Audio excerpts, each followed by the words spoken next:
মাজুলীৰ ৰূপবৰণ চিত্ৰকলা বিদ্যালয় উদ্যোগত অসমৰ কেইবাজনো খ্যাতনামা চিত্ৰশিল্পী মুখা শিল্পীৰ দ্বাৰা চিত্ৰকলা আৰু মুখা নিৰ্মাণৰ কৰ্মশালা 22 জুলাই 2025 তাৰিখৰ পৰা 28 জুলাই 2025 তাৰিখলৈ দিয়া হয়। আজি তাৰে সামৰণি অনুষ্ঠান। এই সামৰণি অনুষ্ঠানত কেইবাজনো শিক্ষাগুৰু তথা বিশিষ্ট ব্যক্তি উপস্থিত থাকে।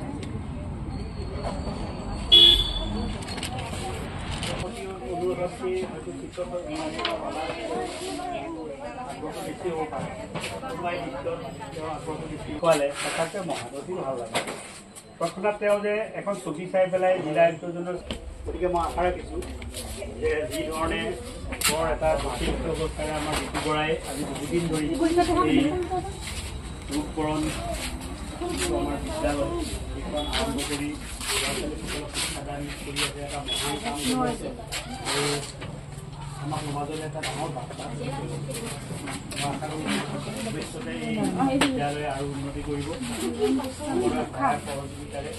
আল্লাহ ঈশ্বৰ বুলি এখন নাটক কৰিছিলোঁ, তাত এটা মন্দিৰ লাগে, মন্দিৰ মছজিদ লাগে, এই মীৰাবাই কাহিনীটো। মন্দিৰটো কেনেকৈ বনাব সেইটো ডাঙৰ চিন্তা কৰিছোঁ। এইটো ঘৰটো সমান এখন মানে হেৰি কেতিয়াবা কিবা আগবাগ কৰি গুচি যায়, একো নহয়। গতিকে নাটক মন্দিৰটো হোৱা নাই, ওলাব লাগে। মই সেই মন্দিৰটোতে কিবা চুৰ কৰিব লাগে, মোৰ তেখেতে এনেকুৱা এনেকুৱাকৈ সেই চিত্ৰখন বনাই দিলে। তাৰমানে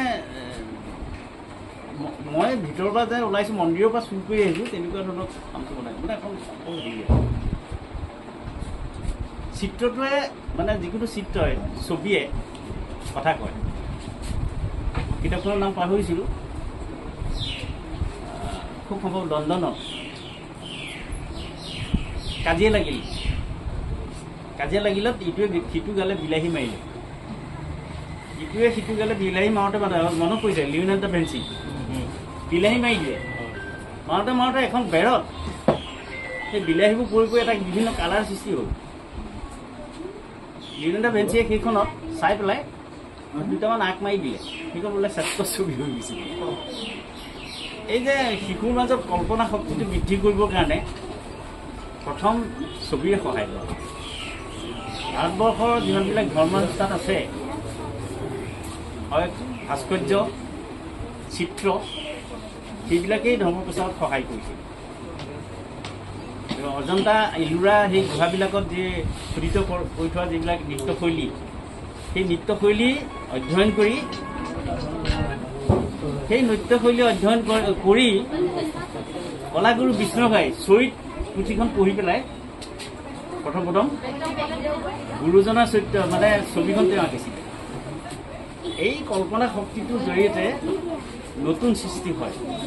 আটাইতকৈ সহজ মাধ্যম মানে চিত্ৰকলা বুলি কোৱা হয়, কিন্তু এটা সাহিত্য সংস্কৃতি যিয়েই নহওক, সপোন যদি নাথাকে তেতিয়াহ'লে কাম একো নহয়। মনৰ সপোনটো পূৰ কৰিবলৈ বিভিন্ন প্ৰকাৰে আমি কল্পনাৰ সৃষ্টি কৰা হয়। শাস্ত্ৰীয় সংগীতত এটা বস্তু আছে, ৰাগ জ্ঞান। তাৰমানে কল্পনাৰে যদি আমি ভগৱানক ভাবিব নোৱাৰোঁ, তেতিয়াহ'লে সংগীত সৃষ্টি নহয়। আৰু আমাৰ সংগীতত এটা বস্তু আছে মালিতা, ৰাগ মালিতা।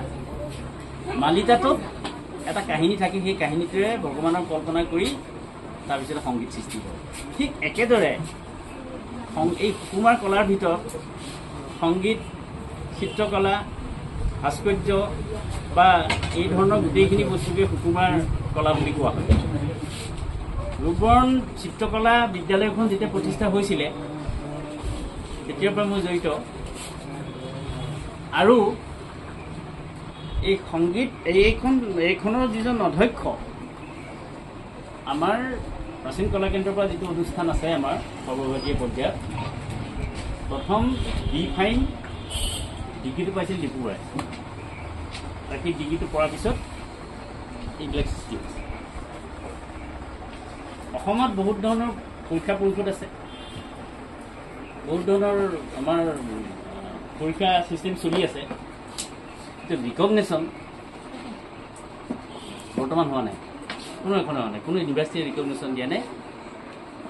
প্ৰাচীন কলা কেন্দ্ৰৰ যিটো অনুষ্ঠান 13খন বিশ্ববিদ্যালয় UGC ইউনিভাৰ্চিটি গ্ৰাণ্ট কমিশ্যন আৰু শেহতীয়াকৈ ডিব্ৰুগড় ইউনিভাৰ্চিটিয়ে ৰিকগনেশ্যন কৰিছে। আৰু তোমালোকে এই তাতে পৰীক্ষা দি আছা, আৰু ডিব্ৰুগড়তে সেই তাৰ পৰা পৰীক্ষা দি এখন সৰ্বভাৰতীয় চাৰ্টিফিকেট পাইছে।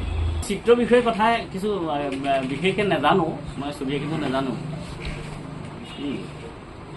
মনত পৰিছে এই ছবি আঁকিবলৈ বৰ্ডত ছবি আঁকিবলৈ দিওঁতে কোনোবা এটাই ফুট এটা দিলে, কি ছবি কোনেও ধৰিব পৰা নাই কি ছবি। পিছত ক'লে যে এইটো মই সৰিয়হ এটা আঁকিছোঁ, সেইটো ছবি হয় নহয়, তাক কল্পনাৰ সৃষ্টি অকল সি এইটোৱে পালেগৈ ছবিটো, হয়নে? এই যে এটা ছবিখন আঁকিলে এতিয়া ৰঙৰ মিশ্ৰণ থকাৰ উপৰি ইয়াত শ্বেডো এটা আছে, শ্বেডো আছেনে? আছে নাই? ইয়াৰ যিটো মানে ইয়াৰ বেক চাইড পালচৰ জ্যোতিটোৰ কেনেকৈ প্ৰতিফলন কৰিব তাৰ ৰঙেৰে বলোৱা হৈছে, হয় নহয়? তোমালোকে যিটো ইয়াত প্ৰশিক্ষণ লৈছা বাস্তৱ জীৱনত তাৰ প্ৰতিফলন ঘটাব লাগিব, তেতিয়াহে তোমালোকৰ শিক্ষাটো সম্পূৰ্ণ হ'ব। ক'লে আমাৰ ৰঞ্জিত ভূঞা ডাঙৰীয়াই ইয়াৰ ইতিহাস সম্বলিত কথাখিনি ক'লে আৰু আৰ্টনো আমি কিয় শিকিব লাগে সেই সম্পৰ্কটো ক'লে, সেইখিনি মই নিৰুক্তি নকৰোঁ। মইনো কি ক'ম বুলি ভাবোঁতে মোৰ মনলৈ অকণমান কথা এটা আহিছে, সেই কথাটোকে 3 মিনিটমানতে কৈ পেলাই মই সামৰিম। যে তোমালোক ডাঙৰ হ'লে এই বিষয়টোৰ বিষয়ে ধুনীয়াকৈ জানিবা, এতিয়া হয়তো তোমালোকে বুজি নাপাবা। তথাপিতো মই তোমালোকক এটা কথা কওঁ যে তোমালোকে কেৱল ছবি আঁকিছা, আৰ্ট কৰিছা, এই নামটো আৰ্ট যে কৰিছোঁ, ছবি যে আঁকিছোঁ, তেনেধৰণে তোমালোকে ভাবিলে ভুল হ'ব।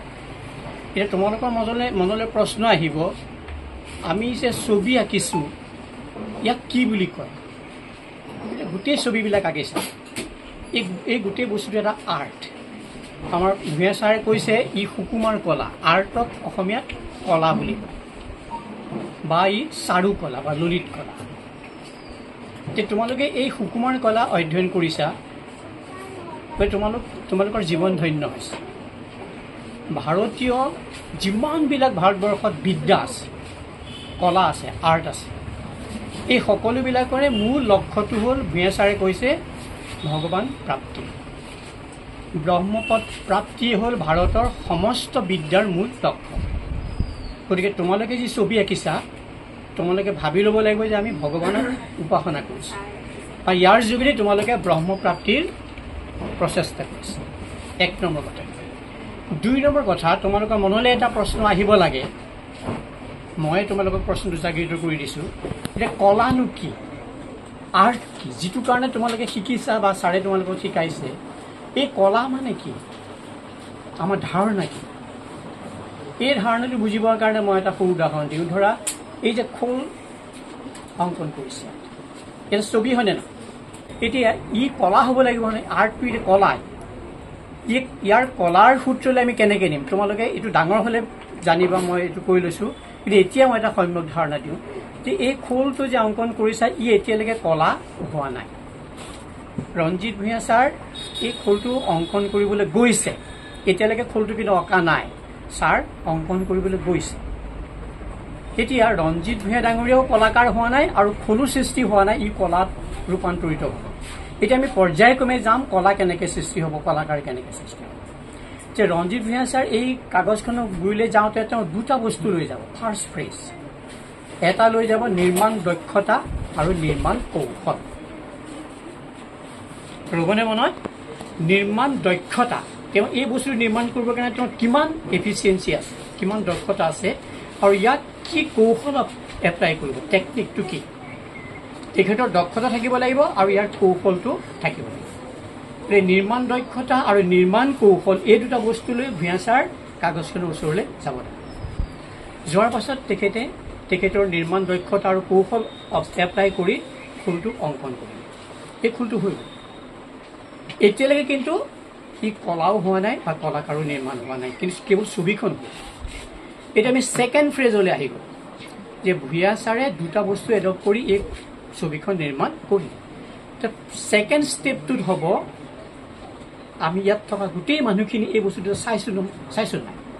ছেকেণ্ড ফ্ৰেজটো আহিব এপ্ৰিচিয়েশ্যন ষ্টেজ বুলি, যে আমি সকলোবিলাক আহি পেলাই এই ছবিখন চাই এপ্ৰিচিয়েট কৰিব লাগে, মানে আমি প্ৰশংসা কৰিব লাগে।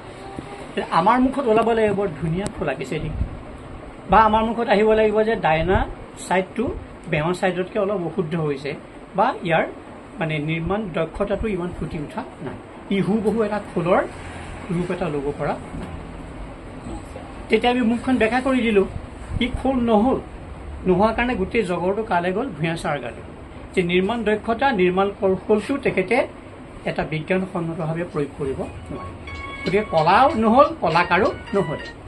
এতিয়া ধৰি লৈছোঁ ই সুন্দৰকৈ আঁকিছে, আমি সকলোৱে কৰিলোঁ বৰ ধুনীয়াকৈ লাগিছে দেই, একদম মানে যিজন অংকন কৰিছে হুবহু আঁকিছে, মানে আমি বহুত প্ৰশংসা কৰিলোঁ।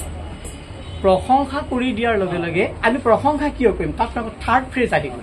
আমি প্ৰশংসা ক'ত কৰিম? চাৰ্মছ এণ্ড বিউটি বুলি এটা বস্তু আছে, ই এটা বিউটিফিকেশ্যনটো আমাক দিব লাগিব, ই সৌন্দৰ্যবোধটোটা। বেদান্ত দৰ্শনে কৈছে beauty is nothing but the worship of lord. সৌন্দৰ্যটো ভগৱান বুলি কৈছে, মনত ৰাখিব।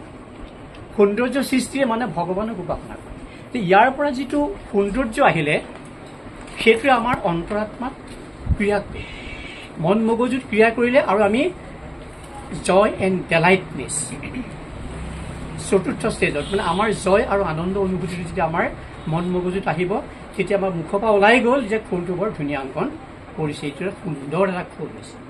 লগে লগে ভূঞা ছাৰ পৰীক্ষাত পাছ হৈছে, মানে তাত যিটো নিৰ্মাণ কৌশল নিৰ্মাণ দক্ষতাটো এজ ইট ইজ তাত প্ৰয়োগ হৈছে, আৰু এপ্ৰিচিয়েশ্যন পালে দৰ্শকে।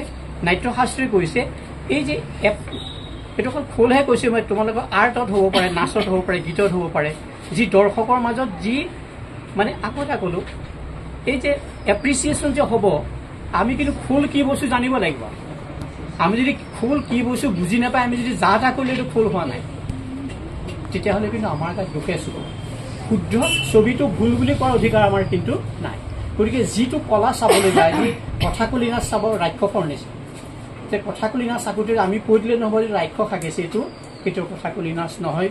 আমি যদি এপ্ৰিচিয়েশ্যনটো যদি ভংগ কৰি দিওঁ, সেই কলাৰ পৰা ভংগ হৈ যাব, তেতিয়া কিন্তু আমাক দুখে চুব।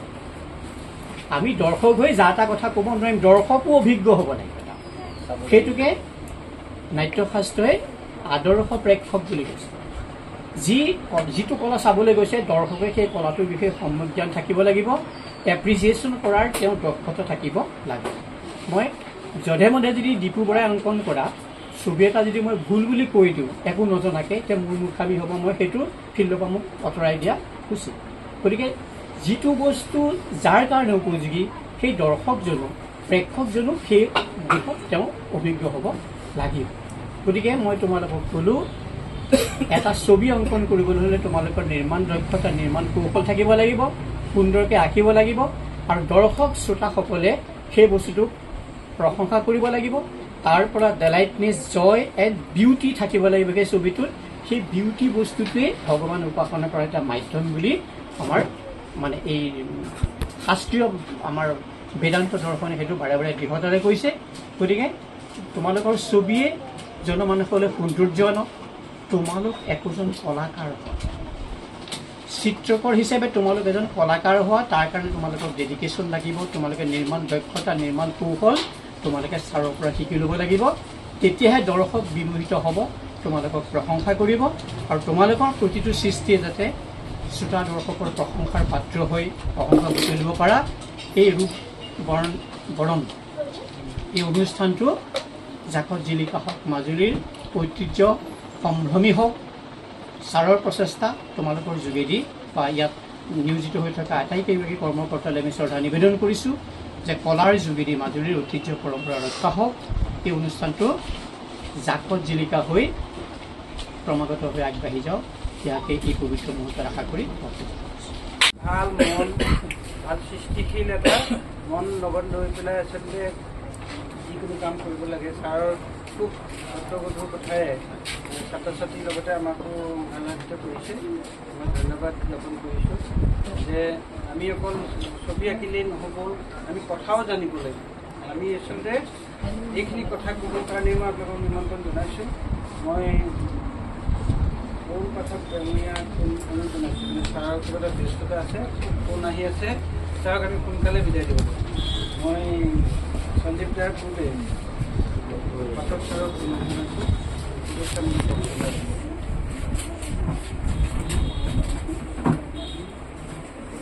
বৰণ চিত্ৰকলা বিদ্যালয়ত আয়োজন হোৱা যোৱা 22 তাৰিখৰ পৰা 28 তাৰিখলৈকে এই কৰ্মশালা। এই কৰ্মশালাৰ আজি সামৰণি অনুষ্ঠানত উপস্থিত মোৰ শ্ৰদ্ধাৰ শ্ৰী ৰঞ্জিত ভূঞানী, ডক্টৰ কৰুণা বৰালী, ৰঞ্জিত বৰালীকে প্ৰমুখ্য কৰি বিশিষ্ট ব্যক্তিসকল আৰু মৰমৰ ছাত্ৰ ছাত্ৰীসকল। আজি এই সামৰণি অনুষ্ঠানত আমাৰ ৰঞ্জিত ভূঞা আৰু কৰুণা বৰা ডাঙৰীয়াই যিখিনি তত্ত্বগধুৰ কথা সকলোকে অৱগত কৰিলে তাৰ ওপৰত আৰু মোৰ কোৱাৰ দৃষ্টতা নাই বুলি মই ভাবিছোঁ। এই অনুষ্ঠানে যেনেধৰণে আমাৰ ল'ৰা ছোৱালীবিলাকক আগবঢ়াই লৈ গৈ আছে অতি এটা ভাল কাম কৰিছে বুলি মই ভাবিছোঁ। কিয়নো চিত্ৰকলাই আমি এইটো পঢ়িছিলোঁ, আমাৰ ৰঞ্জিত ভাই ডাঙৰীয়াই কৈছে যে যি ছবি আঁকিবলৈ শিকে বা যি ছবি অঁকাত অভ্যস্ত তেওঁৰ জীৱনশৈলীটো খুব তাৰ লগতে ভাওনা কৰা কিনাৰী নাম বুলি এজন চিত্ৰশিল্পী আছে, তেওঁ সহযোগিতা কৰিছে। আমি লখিমপুৰৰ পৰা দুগৰাকী চিত্ৰশিল্পী পাৰ্থপ্ৰতিম শইকীয়া চিত্ৰশিল্পী আৰু তেওঁৰ সহযোগী দেৱজিৎ শইকীয়া, এই দুগৰাকী চিত্ৰশিল্পী আমাৰ ছাত্ৰ ছাত্ৰীসকলক শিক্ষাদান কৰিছে। আমি ৰূপবৰণ চিত্ৰকলা বিদ্যালয় 2000 চনৰ পৰা আজি 25 বছৰ ছাত্ৰ ছাত্ৰীসকলক কলা শিক্ষা আৰু ছবি জগতখনৰ মাজলৈ সোমাই লৈ যাব বিচাৰিছে। যুগত ছাত্ৰ ছাত্ৰীসকলে ইমান মোবাইলত ব্যস্ত থাকে, অন্যান্য কাম কাজত ব্যস্ত থাকে, সেই সময়খিনি আমি কাঢ়ি লৈ তেওঁলোকৰ পৰা কাঢ়ি লৈ আমি তেওঁলোকক ছবি জগতলৈ ৰঙৰ পৃথিৱীলৈ তেওঁলোকক লৈ গৈছোঁ, যাৰ জৰিয়তে তেওঁলোক এজন সুস্থ মানুহ হৈ সমাজত থাকিব পাৰিব, এজন কলাত্মক ব্যক্তি হ'ব। এই ধাৰণা আমাৰ জীৱনৰ আছে। আমি প্ৰচেষ্টা অব্যাহত ৰাখিছোঁ।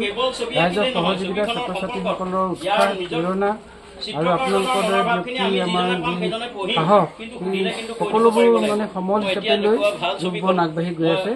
আৰু পৰৱৰ্তী আমি 25 বছৰত ভৰি দিছোঁ। আমি 25 বছৰীয়া ৰূপালী জয়ন্তী বৰ্ষৰ এক বৃহৎ কাৰ্যসূচী হাতত লৈছোঁ।